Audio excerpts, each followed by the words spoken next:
Good evening. Tukwaniriza ku Junction ogambo che Jody Jesses dokubango tudaba. We hope you are doing well and doing whatever it is that you have to do to stay safe and alive. Antiso makula Pavi, the Junction amasanganzira. Erango ndakuraliro twebuza. What do you do to get back up after you've lost a loved one, a job, whatever it is, those things that we go through, we call loss. You've experienced loss. How do you get back up? How do you recollect yourself? Mugamba mche. Okay. I just cannot. These two ladies are guilty of being well looked after by their husbands. Thank you. You ladies look really good. Thank you. And to see you look beautiful. Abami bamumba we safety wa. And so now that's the truth. Let's just take a moment. Yes. You look beautiful. I like but you look good. Thank you. You look extremely nice, and I know unti ebintu byokoze suggestions ebyanema olibera mu bibala mukunywanywa okutuzi katunkuma ntuntunu nsali nzemera ngabisero omululu gunkubira mu milkshake amatama amatungulu abana bote bakwekanga. All right. No, you look good. You look beautiful. Thank you. I give God the glory. Waliwo abantu abatuuka yesterday nabadde nagwenjogera naye nga twogera ku one lady ali Manamakula. Ne mbagamba this is a lady ali ayinza okuba ali mu 40s, late 40s, kale 50. Ali Manamakula. Oyo senga wange mwaninde se. Nange senga wange nange. Naye bw'aba ali mu 50s, waliwo abawala bali mu 20s nga wala okwendabika omutuka kati eri abali bebuuza banange ku vision night banange anti suya zina banange yenna naggwamu ekitiibwa nze kambabuulire bwe wabaawo Mukama Katonda wakati bw'ati ng'alina byamponyezza tewali akunyumiza tompulira no anti subagamba Dawidi yazina n'engoye ne zimuvaamu David yazina kati engoye ze zazibula ya anti sukulu zina ninatera okwefungula naye of ekisa kya Mukama ekisa kya Mukama kyaliwo nnyo naye let me tell you that is exactly where I'm going. There are so many things that the devil has taken away from me. So on that day, the vision night, I was so happy that God kept my life safe. Okitegeera kubanga at the end of the day nga kakati kano kendi omulamu kano kati kandagire ddala sitani mulumize ddala tisiina gyendaga ate Katonda tasobola kundaba nga nzinye bwenti ebitiibwa byonna mbitadde eri nzenna nenzina buli kitundu otandise Katonda ate nampita atya nina okudda okyalina omutendereza situresi gwe naleka awo gw'omumanyi nze nafunamu ate at the end of the day kambabulire wekijja mu Katonda kambabulire you have to put all that it takes wali wabbali obwavu bwo byotalidde kyaggulo simanya bakukyaye omwami yayenze mukyala wamukutte n'omusajja nga bamusudise ennenge gwe bwe kiba nga time ya Yesu Kristo kutenderezebwa nakusinzibwa nze nakola oluganda nabbingo Trinity College nakola oluganda mwesitiri abaana bagaya she's local kale all the while we thought. What do you mean she's local? Abantu let's normalize speaking our languages. Thank you very much. Nakola oluganda nakati kwendya kale salukola naye era olulimi lwange ntwogere ndwege wakola lunyankole mulamba nyinza obuteyagaliza mu tuve naye eyo anyway tulina okugulumiza Mukama tulina okutendereza naye nolabona sirikanze nkubulire lwaki nze nala awo Yesu bwe yayitake ate nayetubantu bamutaddeko lipstick ngamukola boti akatuula sisobola nze kankubulira mujja kunneewuunya nnyo ate muninde sinnaba otandika butandisi pono covid teyajja kukimanza alina okundekawo nina okugulumiza Mukama mumanye emirundi gye nsimattuse covid amen tubeera mu bantu bangi tubeera mu bantu tomanya wookutte tomanya wootambula n'olwekyo after a loss how do you get back after watasula ku malaalo a loss si kyangu when it comes to a loved one si kyangu omuntu okukera ne weekaza waliwo abeekaza what do you mean okwekaza anti okwekaza nga buli muntu ajja kugamba guma tukaaba naawe olina okola kino omuntu nga okuba kwekaza okwekaza abantu abamu bafunye depression abalala ne bagwa eddalu abalala ne bafuna obusungu abalala ne batandika n'obusungu obwo ne budda mu family yabwe obusanga buli reflected ku mwana akuba omwana naye nga yagaana okumoninga when it was time to mourn.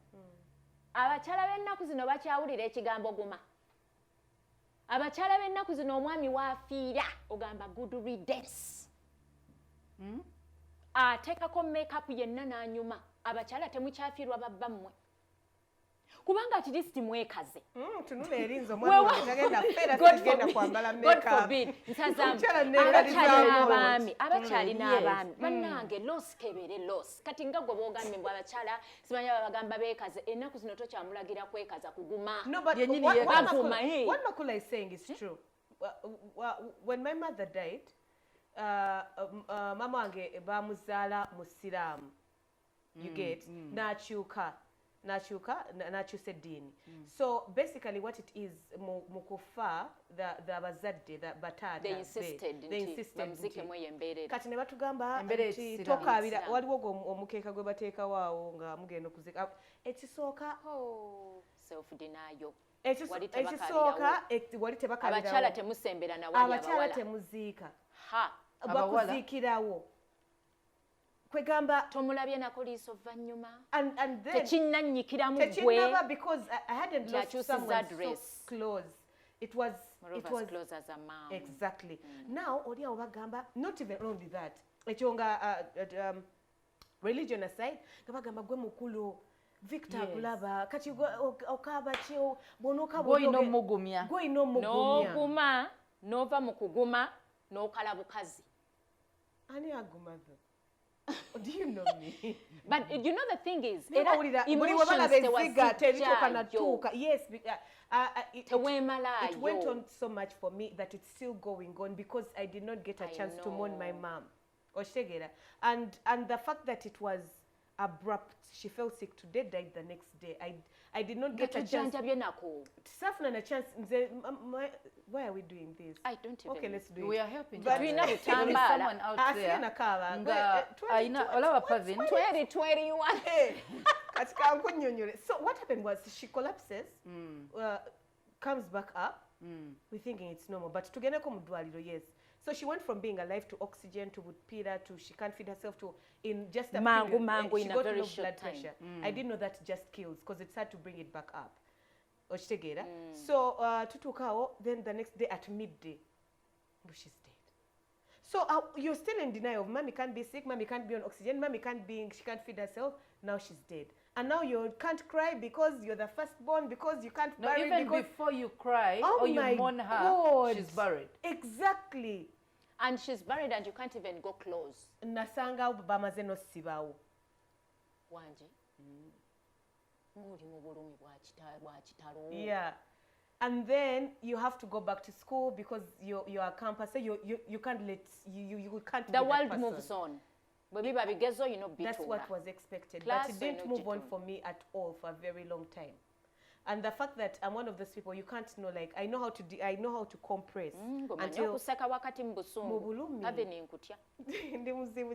But mubulumi nali wakati mubulumi, but I knew I had to. It's a moment where you want the world to stop for you. But it can't stop. It can't even wait for you. Like you get angry because you feel like your best friend shouldn't be taking milk at that particular moment. You should be crying. Because you should you've be lost mourning. someone. Exactly. Yes. I lost so much weight. Some saying of mine. Nanga mama onti yali muambazi designer. Kati ogweredde olowooza gyali musanyufu. Nyirira faana na bulungi. Ebiseera ebyo Mr. K yali azze. Kakati, my knight in shining armor finds me in those like it was after like 8 months of mommy dying. Naenga njali depressed, you people. But then he nayingirawo bwati nga bodyguard. Exactly, mukama yamumpa. Nanyiganyiga ebiwundu nanzirabiriza. Yena atabinyiga bannange. Ati so not like that mubono ne kubo. Anso bannayo baya bachi. But you get like I understand emotional biwundu ba. Yes, na kudabiriza. Exactly, he was there for me. He was a friend. Now, Pavin, sorry to cut you short. abantu abamu I got it from what you're saying. Abantu abamu healing yabwe esobola okujja nga aliwo omuntu omulala. Mr. K yes time yaliwo ekyali ntono.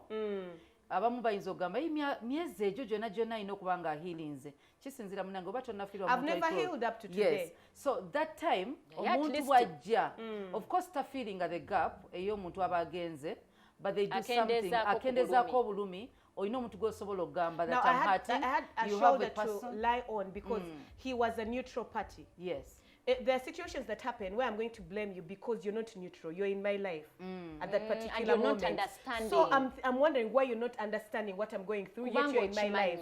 Now, there comes a new person. He came from outside into the situation. So he would ask me about it. Then every time I would talk about it, I would cry. Then it's like, it's okay if you don't want to talk about it. You get it. He gave me a chance to talk about it. Because chichinayi. Omanche nkwebazaako anti topic eri nti how to move on after a loss. Webale nnyo kwolwo olunaku Mr. K we yakulaba n'akusiima no designinga kuba lyo badde ogambye watosanira viri lipstick nga toteekako at least kwolwo noba ng'oyambadde bulungi. It never goes that bad for me. It's never that bad. Even when I'm suffering, it's never that bad. Ebiseera byo wayina akabina ebiseera byo wayina waliwo akagula akabina kwolwo ebiseera ebyo muza anati so byali byadda nakagula like nakagula a few months into dating kakakyo nga ntandika okugamba oba musanyuse bambi ngolooza kabina kanoonya nga tokimanyi nti olifumbirwa ne weeyambula n'amanya nti tokalina yakusanga naye n'omala bumazi Mr. K n'akulaba ng'omala omanye ebiseera biri nga pavini mutono waliyo. Let me tell you abasajja nga ba Mr. K bagezi of course olowooza mbwe abatunulira housing nene housing eri important. Housing is important.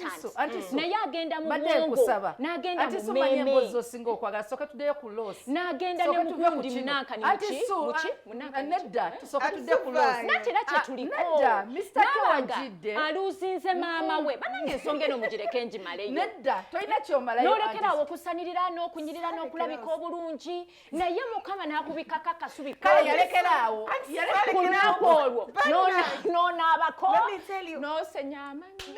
And so let me tell you. Yes, it was bad, but it is never that bad. Nze mama wange yankuzanga ngamba ne bwoba ogenda mu katale. Jambala engatto bulungi. Tomanya. Labika bulungi. Sponsor ayinza okuba yeeyisawo okukuba oyinza emmotoka ennene ng'akubuuza directions. Naye olaba ekigambo kya mama we kikutaasa ne kikuggusa Mr. K. Despite of all that we are going through. But anyway, all in all, what we are saying is I found it hard to move on, and it was because of the people around me. It's ngabuli omwangamba ne kasto ina dadi akwagala kasto ina dadi akwagala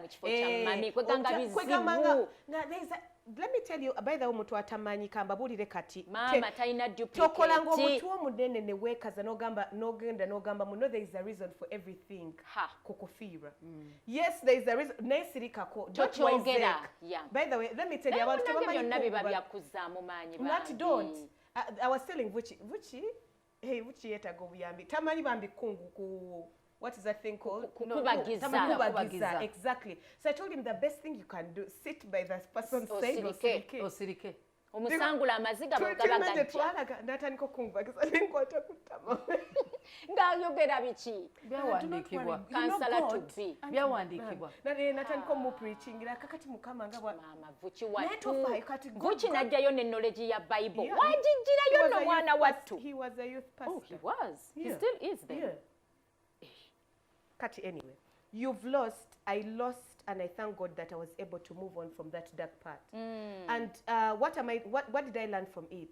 Take shoulders to lie on. Yeah, it's very I'm not telling you go and get boyfriends at 14 immediately or 11 or 7. Break virginities. Immediately. Hey, omwana gakati ate byonna bigaane. Yeah, I remember anyway. Jabba nyimizanga. Tolaba. But then pesa wenyigako bayogera nabo abantu naddala mu kufiira it's not understandable by anyone teri agenda kitegeera wakenyini gwo kitegeera gwa kirimu ate abantu abala kyebeerabira is during loss abantu bajja bangi nolaba nga mulimu abatuufu mulimu abali genuine mulimu abatali after burying ne bagenda. Now you feel a void, a loneliness, a darkness that can only be covered by love, by someone you love. Abantu mu kujja abanje nnyo bwe bati ne bajjula tebasobola kuzibikira kituli kya muntu oyo ekifo ekyo, they can never feel it. Esigala void. Era n'ekirala, do not try to look for that person mu muntu yenna. Kubanga ojja kutomera ate bajja wano bwe bati irreplaceable. Era teri kyenzikiriza nti omuntu asobola okufiiringa the gap. Teri alifiiringa kifo ekyo bulamu bwa public. Your mom is your mom, your sister, omuntu yenna wa relative. Ne waba mukwano go. And it's actually very annoying when you see someone trying to. Yes. You shouldn't try. No, don't try to feel. Be you, yeah. Play your part. Be there for that person. Now, okay. I met my first boyfriend. Oh, Tio, symbol and both.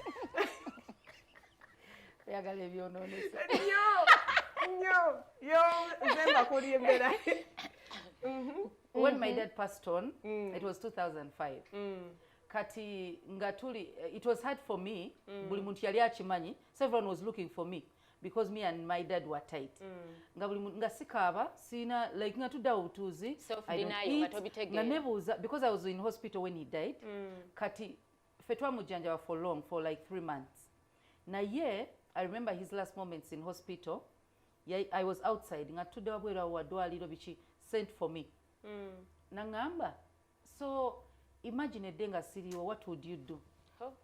Ha. Nemugamba. Don't even talk about it. So when he said it, ngandoza daddy ayogera bogeza. Nanyumyamu bunyumya. Wali mu kirasi ki? Nali nyingide university first year. So eromba ze myaka ati so banango njogeza bisitaina kwogera. Okay. So bwe yangamba nemugamba ebyo tobyogerako. Nemugamba ekisooka togenda kufa ngenda bwe mala okusoma because I pursued BCom yali ayinonya accountant. Ningane ebya mami ebyo, so I did everything for my dad. So nemugamba nina okumala nkole mu bank nga bwe wali oyagala nga bwe oyagala oyina okubaawo ndabe. Yes. Bwe nakimugamba nagamba but you need to plan nti bwe mba siriiwo. So I thought it was a joke. Naddamu naddayo eri kati nenkibuzabuza nemugamba I think you need to drink tonanywa mami akwadde biki. So I got water for him. Alinga kuweereza message akuteekateeka. Yes. Bwe namala omuwa amazzi then he started coughing.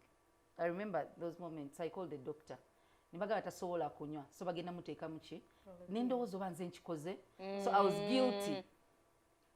Nengamba nze ngenda okuta daddy biki. Then the next ekyo nanga tayogera. Then the following day mamujjamu akapiira. So in the morning zize ngimugamba daddy bagambe bagenda kutwala. I would tell him what was going to do and what was going to be done. Abasawo bagenda kujja kolewe bati was so close nganye n'okuddayo ku ssomero. So nemugamba bagenda kutwala ogenda kunaba then doctor agenda kujja. Nangamba okay. So it was like a continuation. Nakiddamu. Nangamba bwenkera nga siriiwo oyina continuing with your studies. It was akutegeka ndozo obulamu ng'awulira bukende. Nemugamba kati bw'oba toliiwo muntu kigonyiza okuba naye because I wasn't close to my mom. Nangamba God will bring that person. Even himself teyali sure. Nangamba but your mom loves you so much. Kati nga nsiri close na mami sibifaako. Then natandika okwesika nga nkutte omukono. That's how we passed on. So nga sikikiriza bamugyewo abasawo. I just sat, I didn't cry. Dr. Najja nagamba mami wange. I was hearing. Mami ngendo lawa naye bitabuse. Then my sister took me home. I didn't cry. Nga tonnakikkiriza muli tekinnaba sinakikiriza wakava okwogera naye bangamba afudde then ngangamba pozi ngenda kwogera nani ngenda kubeera nani. Then they brought the body then ngutunulira sibitegeera tonnaba kutegeera. So sister wange na getting a concerned. Nangamba you know what tuina gye tulaga. So nengina nemwerekera my sister nga nnyo omwenge. Then nga simanyi nabimanya. So nantwala my weird sister. she took me to a bar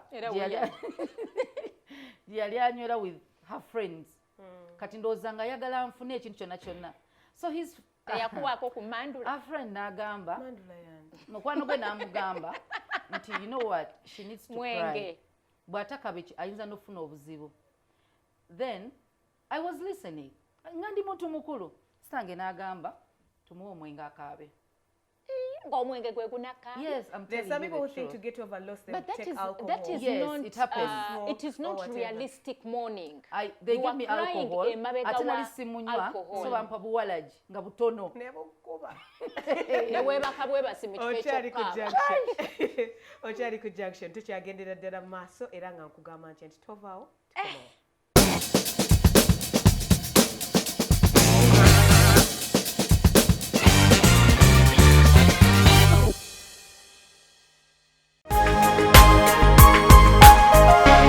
Soul Television, Femunyo.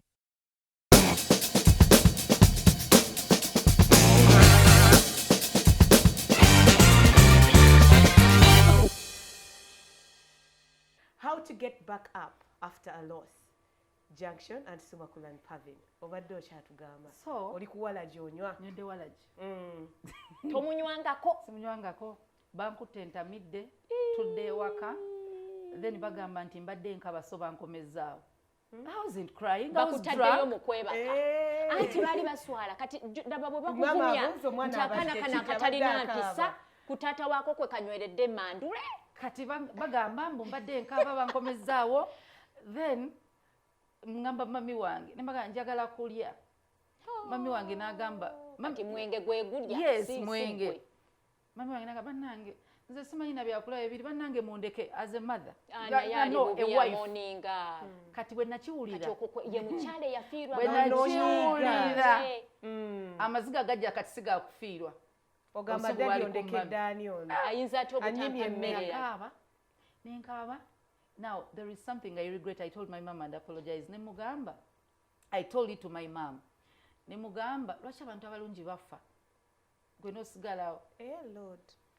Wakati mbamonazi. Yes. I apologized to her. Bambi ndoza kitegeera. Of course you She realized era yayoza musaba omwana yalinga atamidde. Nga naye almoninga. Nenga sikabira na mufune bagamba nedda muleka akabe, and that was my sister saying all that. Kati ne bagamba nedda mutwale temutwala mu kisenga ayinza n'okwetta. Now mukwano gwa sister wange yaliwo. Sister ge namugamba mutwale nze mbere ne mami alina bye yeetaaga, and it was a guy. That's how the relationship. Mama, kwolwo ebyamagero nga byali bingi.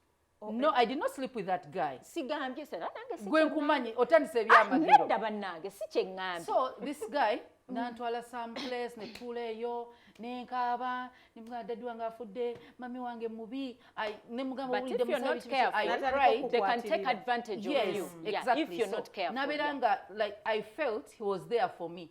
Afuuro yoli oloza yoli tata gwe yagamba ayingiddewo exactly. So tuzze waka enkeera gwe nnoonya so and so nembuza sitange nangamba yeka muyite najja. That's how we became friends. Kati after 4 months nefuka relationship ekintu nekitokota omanyi tekisigalawo ku friendship kigenda kikula nefuka relationship etali out of love kubanga sijjukira nti nali mwagala. It was pity. I needed someone, a friend, nga relative to one relative ogezaako azirikire ekituli ekyo. A sister wasn't there. Abazadde like my mom kubanga naye yali amoninga. No one mu family yali asobola okitegeera nti I lost a friend. Not just my dad, who was so close. Maybe bali bakitegeera naye nga tebamanyi na kyakukolera. No, there are people maybe they didn't even know. Don't even think about it. Some of them were jealous. Not even jealous. Kati Pavin bwe yafiirwa mama eka yali ategeera kyayiseemu. Nze nali netegeera. Yeah, because he was there. Nga bonna tebanfaako tugenze okuziika ndeetedde akuleetera amazzi akukwata bali bakufaako era gwe wali oyagala akufeeko bambi. Byonna kale. Why did I say that? Why did I bring that up? Anti so oyogedde ku kintu nti waliwo abaana abawala abagenda n'abasajja. Nga si mu bugenderevu. Era nzikiriza ali tanjagala nali simwagala. Embeera eyaliwo embeera eyaliwo. So he became my boyfriend nga tuvudde mu bizibu. I think along the way ne realizing anti siri mukazi we simwagala and it all ended. Naye abaana bangi ng'abantu babebakako nekkulunaku lwennyini lwe bafiirwa.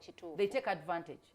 Oli n'amukwana, oli n'amulimbalimba, abalala bababbako ebintu. Omuntu gw'asoose okufuna aliwo essaawa eyo usually amwesiga and they take advantage. So no bw'oba ofiiriddwa what I think osobola okwesiga family than outsiders. Posing ebbanga liiseewo but time eyo mw'obeera ng'omwoningira personally what I think is when you lose a loved one, byonna bikole. Not like I don't mean go and sleep around. Anti so kumanyi ngojayo mutwe bwotyo. Ate yesene what? Byonna chetegeza you people. It will forever be very very hard for you to move on if you do not mourn. We all mourn in different ways. I saw a couple being attacked on the internet because omwana bayafa ne bakitwala on the internet to mourn. Let people mourn the way they know how. Baba bagala abantu bambi bamugulireko kaba oba osirise nga makula for some time. Asate weyambula. Even if you obozijjamu zijjemu. Like do whatever it is that you want to do at that particular moment. At that particular moment, because I feel like what disturbed me for so long is bangoba mudwaliro. Singa manzikiriza or to say bye. Mukwate ko mulabe. Yes, if I had gotten that moment of you talk to your dad, you get. If I had gotten a moment to say mbulira nkole ntya, how can I help? Probably I would have moved on. Oshegera. So abantu tubakirize. The only way you're going to come back from loss is if you mourn that loss. Even if it's a loss of a boyfriend. So many relationships. Again, I wako example because zemundeke timwana mtu. But anyway, kati bo chiringa kubera mu relationship with a guy. Ochitegera, you've been together, you've sacrificed everything. There's time, there's love. Okoze emirimo olinga NGO wegabangudde we no weddeyo na kulekawo. It's going to be very painful. But when it comes to now losing a relationship, do not kill yourself. This is not the solution, but cry. Yeah. Weswaze kuba wali weswaza dana ye. Ochitegera. You know what the advice I usually give my friends is beg him. Because the more he abuses you, he's giving you reason to move on. But if he tells you one go we are done, did she leave me alone? No gender. You think maybe if I had tried to call him back, if I had sent him messages, he would have. So byonna bikole. That is what I mean by do it all the best way you know how. Omuntu nga relationship eruma naye omuntu nga afiiriddwa omuntu. Mumuleke abantu abamukakadde ku mulimu abamukaka koleki. Anti waliwo kyembadde ngamba byonna bikole. Waliwo n'abamu nga keeping busy is their way of mourning. Yes. Naye nga mumuleke yayagala kusalt akomewo atule akole show yagende. So no muntu afiiriddwa do not pretend. Nja kugereza ewaffe tebamanyi lwaki saagala ziika. When we lose dwaliwo twagendako naawe okuziika nga saagala genda kuziika gye baziika. They never got to understand why. Until of recent nga bangamba okuziika. So when my brother passed on, nembagamba sagala ziika nebagamba naye mami wange naturalizing nti buli tugenda nsigala mu nnyumba sigenda gye baziika. I never mourned my dad. I never accepted his death. Toyagala nakulaba wali waagala nentana simanyi bwefaanana ne bwe tugendayo tebasobola jindaga like sisobola gikulaga. This is why he was buried. Naye kakati makula lwaki tokyacceptinga n'ogenda n'otwalayo koba n'ekimuli just no because the thing is, let me tell you, ekintu ekigenda okuyamba gwe omuntu alina kyoluzize is acceptance.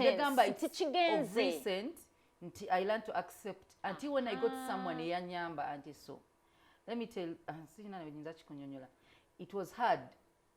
Waliwo a moment nga omuntu avudde mu bulamu bwo alina n'ebintu bye mwasharinganga nga no one has ever tried okutegeera nga bwe yali akutegeera or even to do them. Kati ngogamba you she was around. Yandintegedde bwenkola mistake. Why is it that everyone judges like kati kankubuuze mu bulamu buno Makula, I don't want you to cry. Manyi you rarely naye kankubuuze makula olina omuntu as we speak now ng'omugerageranya much as ayinza obutaggukamu ekyo naye nga ayina engeri gyakubagaza kati ng'ono bwe yafuna Mr. K. Yeah, but it's not my mother. It will never be the same. Sobola ngambye gwogerageranya ng'akuwa yaddeko nalimbaddeko Samuel yanga Pavin ayogera kati nze mbasagala saasira muntu ng'agenda kaaba because aba agenda kaaba nnyo. One time yali Mother's Day nga Pavin was saying something nti singa zimami wange abaddewo but nga sobola mugamba nti sorry naye waliwo moments lwogamba nti singa omuntu ono abaddewo. There is my life today waliwo entuka nengamba if my dad was around. Makulu ogenda kuleeta obuzibu naawe kugambye tokaaba. So if you're government, someone can take their place. No they one, can't. No one they can cannot replace take their their place. You have these people, like there are times and when my mom and says. that's what I keep telling people. That's what people do not Then understand. there are times when even my mom keeps saying it. Doesn't take away the fact that I have no mother. I can imagine singa dad wabadewo ngoina this boy, or you're getting married. There are moments, there are things. You need someone to talk to. Ati so. Even your husband or your father cannot do it. Cannot. It's that simple. Let me tell you, there is something I felt one time. Sorry, Pavin, I'm going to bring this up. Nali kuanjula kwa Pavin. So, I'm so sorry, Pavin. I didn't want to say it, but nabwe nali naye nimugamba. I feel bad. There are moments that mothers are supposed to share with their daughters. They cannot do it. Yeah. Ekintu ekisooka is your marriage. Ekyokubiri is your firstborn. Yeah. Okuyigiriza okuyonsa. Yes. Okulaga bwe banaaza omwana. Ne bw'oba mukozi omuyina ng'asobola. And I'm not saying that I didn't have it because my stepmother really stepped in. She helped me a lot. But you want your... There is that joy.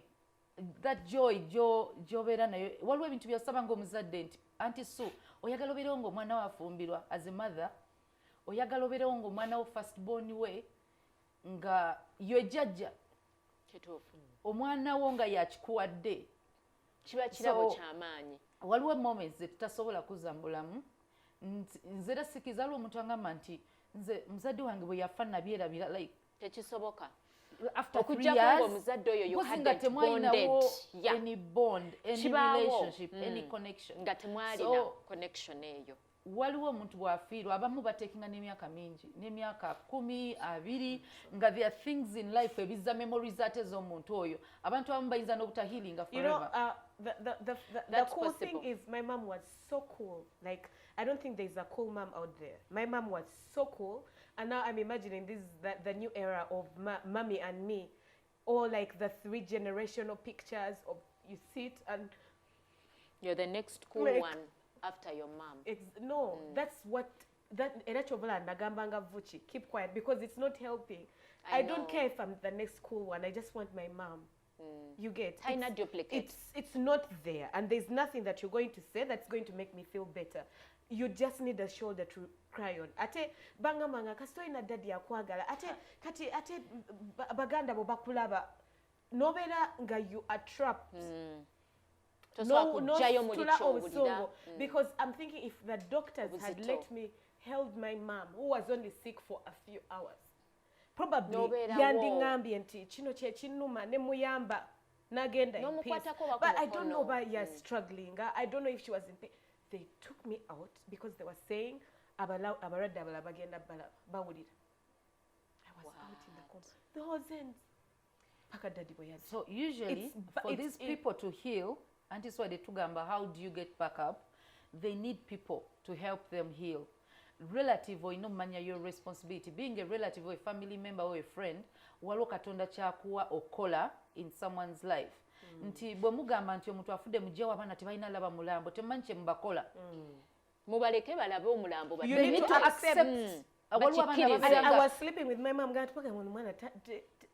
Ngamukwata kuwenti ngamba nenga olubuto nga lukyagonda like nga she's still soft. I'm saying atajukira bo babaziikira nenga bo baba muteekayo nga mulamu.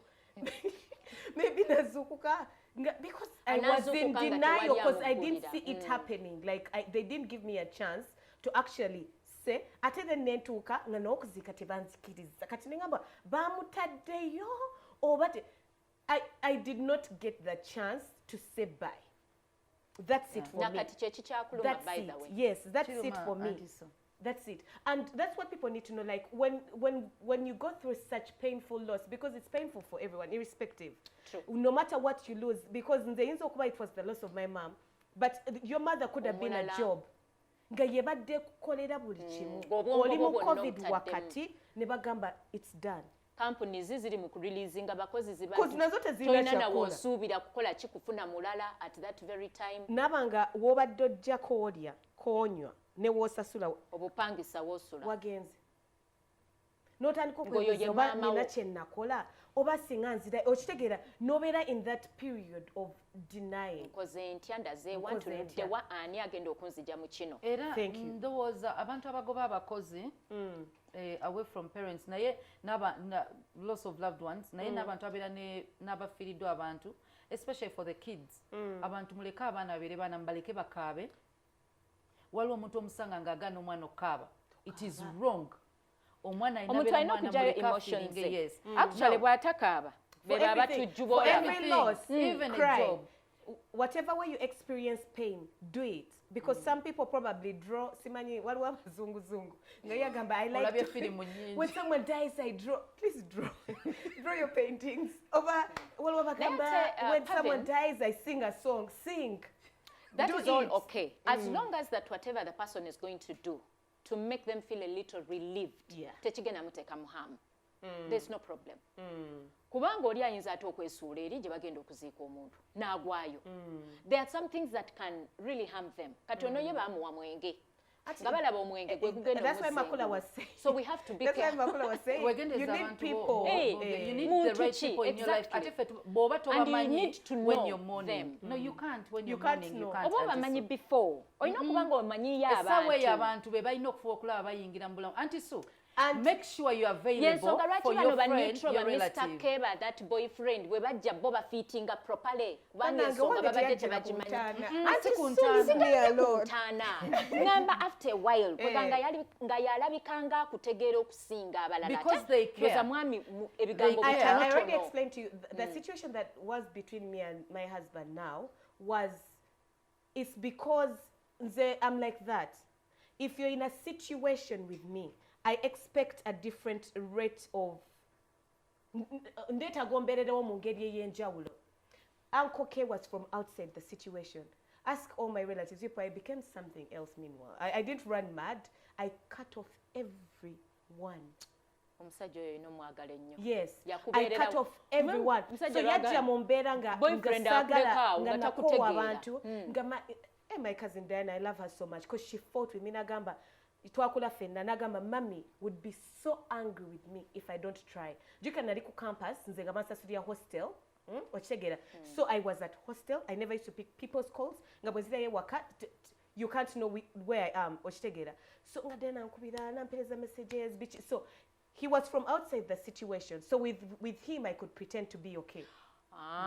That's how he managed to get through to your heart. So eventually but are you okay? Then you break down and cry. Exactly. Omulala akuleka after all aba yakakulaba. Akuwa malaika there. Yes. So accept that you have lost no matter what it is, and then cry about it. You people okukaba kureleasing abinji. I cry when I'm angry. I cry when I'm heartbroken.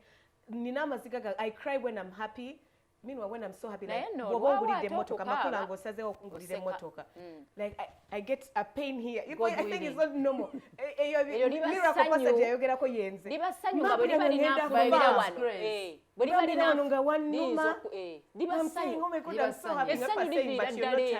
Because I'm a happy child, now I'd be like, I'm so excited. You get. So it depends on how you're feeling. Release. Releasing is good. Releasing is very good, but accepting otegere nti kizze tekiddayo ate okkirize nti tekigenda kudda tagenda koma mama wange tagenda kudda. It's very important. I accepted. Era singa wali to acceptinze oba oli awo Mr. K yandituuse ekiseera n'agamba naye omuntu wange annemeredde ansobedde. I'm always telling people, let's stop pity parties. Naye n'omuntu oli naye bambi yali mugumiikiriza. Ate mu time nekirala ekiyambako yes kaaba for a period of time then to focusing ennyo ku memories ennungi with those people kiyamba nnyo nakyo bye batuyigiriza tubikuume wayigira mama wo like if it is sense of fashion so you have it the style byonna byogamba nti yangamba nga beera ngo bw'oba ofuluma you have to look like this having tajja tukadde agenda ku radio she always wear lipstick she always looks tagenda ku TV nga yakazaala having nga ina makeup ne lipstick ng'ava mu leba senti ali mu kisenge mambo packing a suitcase take a mama kit makeup ye yasooka makeup bag was there I'm like kanuka gloss then why ngo bebangamba wabambuka nga magalo lwa kuzaala bring makeup bag. So for people who have relatives especially tayogerako ku bazadde sagala kuddayo nnyo create memories. Truth. Omwana fuba okulaba ng'ofuna the best you can get from your parents. Byagenda okujjuukirirako naawe byogenda omujjukirira waliwo abantu abamu nga guilt yebatta ng'agamba bannange wange yalwala ne sitamujjanjaba nako ne sitamwaddeyansabanga kino ne sitagendayo nali munyiigidde nankubira essimu ne sigikuwa kati nga bamu wagendera other people are not healing because they are guilty exactly of something really nasty that they did omanyi bali mubi nnyo tebeetonda eri omuntu oyo oggyeyo ekintu ekyo so ng'afudde ng'ogamba bannange ali ensonyiwa ngenda kola nti anti usually says mugenda ku ntaana weetonde noonya abasika noonya it's not easy it is not but tuba tugezaako essaawa eyo okuyamba ekinaakola we need to be problem solvers anti kakati makula omuntu oyo ogenda muleka mu bulumi paka ddi ng'omanyi guilt yo lwenegenda pray about it. Okyali ku junction tukyagendera ddala maaso how to deal or to bring yourself back up after a loss. Tova.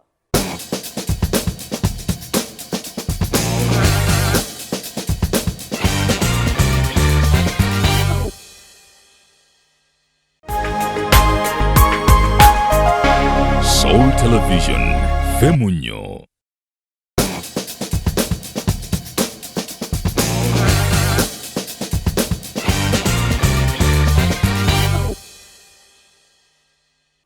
We have a Facebook page, which is the Junction Soul Television, where you can take your opinion. How did you bring yourself back up after you lost that very valuable thing in your life?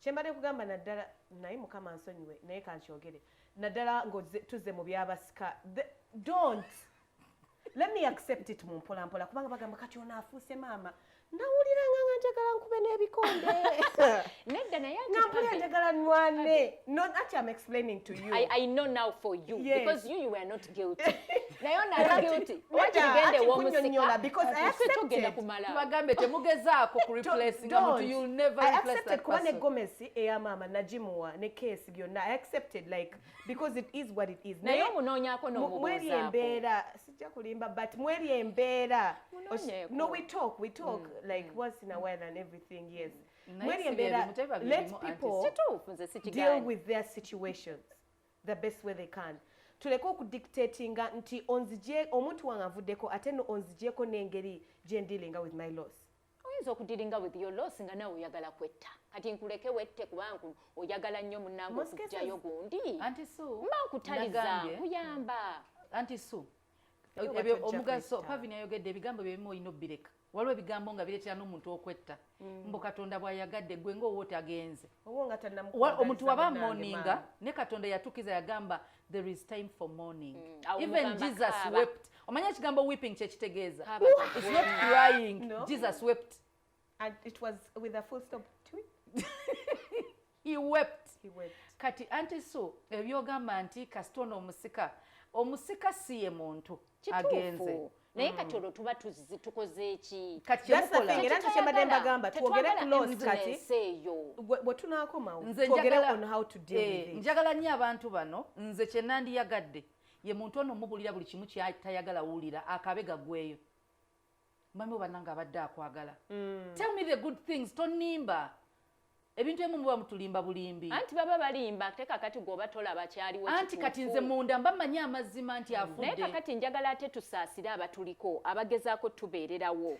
kubanga at the end of the day babulwa anti babulwa ekyokukolera bandi sirikako wanti nga baagala okuyamba kyokulya nkigane kola ganti ofaayo bino ebigambo banekamba bulire first of all omufiira for lack of better words the person in loss they hear and see everything and those such moments are unforgettable naye n'abamu nno tebalaba n'ebisumuzo n'ebyapa babikujjako nga tolaba no of course toli ngamba mu mbeera gy'obeera olimu bamanya abababeereddewo kubanga olowooza yes and how Pavin kyagamba I had one of my sisters saying oyo mwana agenda kola atya nga daddy afudde oba owulira omuntu alowooza nti olwokuba daddy afudde ogenda nange netandika okirowoozaako ngenda kukola ntya bakale bwe bali mu kwebuuza olaba nabo tebamanyi okitegeera nabo tebamanyi kati nsigaddewo notandikayiba naye abaana bano bagenda kubonaabona mulowooza abaana tebawamma basirike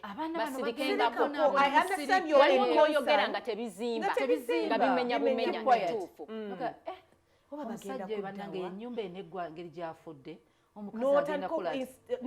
ate sitawuliranga kombozezo ku bafiirwa awo owulirayo nno omukazi w'ennamba 2 oba badde ku mwana waakuna oba oba ani alina ekyapa yaate ekiraamo musirike mbegayiridde omanyi naye nti oyo omusajja abadde n'amabanja ani agenda okuwerera nabo abaana mu international school gye babadde basome bananga abantu boogera kati nawe wotandika obirowoolaba mazima era ogenda okulaba omukazi ayongeddemu nga wawuliriza ddaako nagana owulira omusajja afiiriddwa bali mu nsonda ogindekedde omukazi nga abadde malala ogindekedde nnyabo oyina memories ennungi waliwo wali ababi abakwonoonera ekintu ky'olina ku muntu you can say you're trying to be there but if you can't keep quiet don't be there at all naye ate mbadde nsaba abantu njagala abantu abafiiriddwa oba bali mu any kind of loss nawulirako pasita wange Bugingo ng'agamba nti gendereranga nnyo abantu abajja okwetalirako ng'oli mu any kind of loss emirundi egisinga obungi 2% be babeera genuine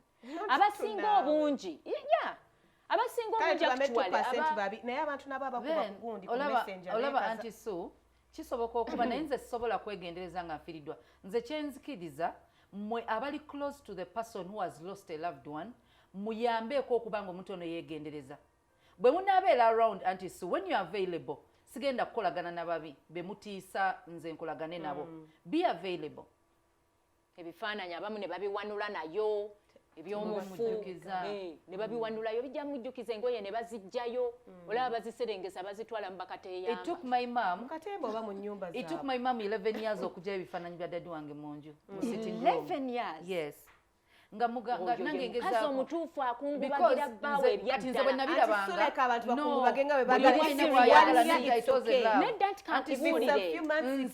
kati nze namupikanga bijjo because nze bwe nabirabanga nga binkwasa ennaku kati ye nga tayagala memo n'empeta nga n'omusumba amuga empeta gijjeeko biki nange lwaki ye mwagala ngijjeeko nafuna n'obusungu natandika n'okyawa abantu abamugamba empeta gijjeeko ebifaananyi bijjeewo bange mutu mwali mumulowooza mwali temumwagala realize nti atandisa okyawa abantu nga mwemulaba mumuyamba naye nga temumuyamba nga tulina omuleka akole kyayagala mugenda olubeera ng'akyusa ekifaananyi aggyewo ekikadde aleese ekyembaga yaabwe ng'omuntu yafadde nga ye bwamoninga until when wetwakera ku makya nga yennyini yabijjewo kati ataddewo by'abaana be so buli muntu bw'oba tolina byakwogera sirika bw'olaba nga omuntu yayagala kukaaba mumuleka akaabe mumuyambeko then even when they move on and get like loved ones boyfriends and what mubaleke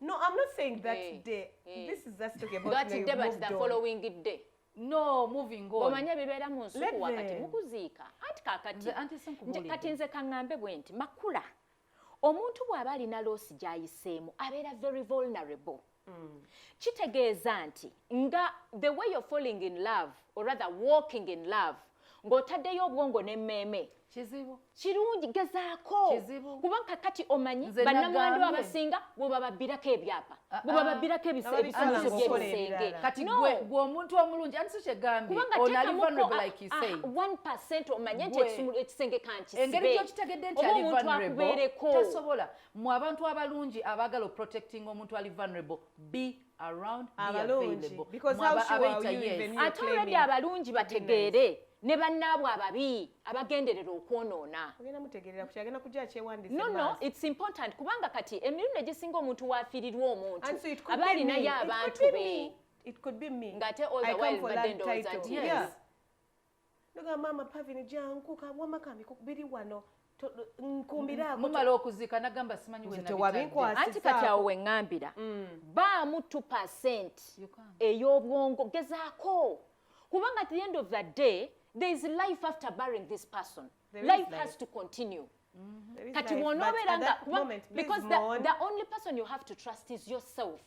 Omuntu at least asobola okukwata valuables z'abaana bo kubanga at the end of the day baganda b'omwami tewali agambye nti dda mu byapa. Emirundi egisinga omwami bw'aba atuukira okugenda okufa oba omukyala bw'aba atuukira okuba nga anaafa mulina okuba mumanya ebintu byammwe bwe mubitereka bibeere seefu. Era nze kyova ngamba abaami n'abakyala mulekerawo okweka ebyobugagga ba spouses bammwe kubanga ekintu oli afuna accident God forbid yes no omuntu nasigala ne bamugoba ne mu nnyumba mukazi bulira bawe ebintu byo kati wakiri omukazi ono anabiba ku ssente zammwe so that okufa kuwoli tekukuzza nnyo nakyo ekyo tekikiganye naye waliwo okubeera nga mubadde mukola omuntu bakutwala babuzika gw'oli mukunoonya ebyapa temuyingira mu nnyumba musibeewo gate mukole kati ate oyo yatafiiriddwa kimala kubanga kitegeeza obulamu bw'obadde obulimu wekka naye ngamba waliwo okubeera Pavini nga mubadde mukolera wamu ng'ebyama ebisinga obungi mubimanyi nga ne bwe biba biri mu balooya mumanyiyo muorganizinga ebintu ebijiiko babitwala nga omuntu ali mu ddiiro. You get all those things can be avoided or muwasibire wabweru mu parking oba mu compound baleke kuyingira you plan. Nakyo njagala okuyisaawo naye mama simanyi oba kinaakola naye ndowooza tukireke kiyiseemu nga tonnaba ku munnange kukuba mulanga gusooka mukyala weetereeza oba omwami nga tonnakuba mulanga gusooka kiri sipirikyo nnyo weetereeze weenyweze weesiba onywere kye bayita okwesiba okunywera naye baba bategeeza weetereeze obadde ku junction. Until next time we love you so much. Bye bye.